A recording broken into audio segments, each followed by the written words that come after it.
and fix reading recovery or make it better? Why aren't they calling me? And I was waiting for the phone call, and then I made some phone calls, and guess what? Nobody wanted to listen. So when you don't listen and you don't shift your mindset and you don't admit that things that you did were maybe not the best for kids and keep looking at studies that are outdated, then that's your problem. And your problem becomes kids' problems. So let's, Well, and yeah, you know, I'm sorry. let me Go say ahead. one of the things that I think Reading Recovery got very right, and I see sometimes some signs of reading dedicated teachers who are reluctant to do it because they think that's too much like, you know, what they do in balanced literacy. The best, and I, you know, you have to know what you're doing. You have to understand what you're doing.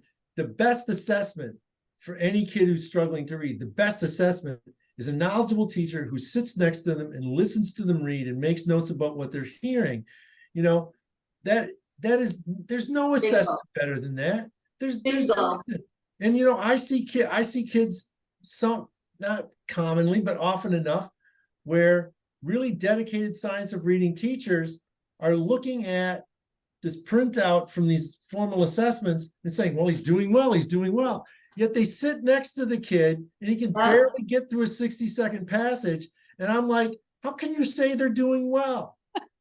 Right. That is so true. And that's funny. That was the one good thing I listed on my list for that column. It said reading behaviors.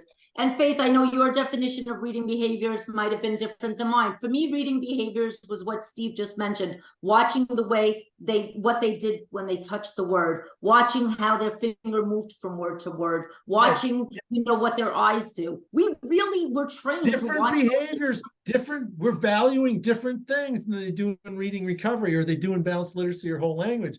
But like people will ask me, what do you think of a running record? And I said, you mean sitting next to a kid, listening to them read and gaining information from that? I think it's great.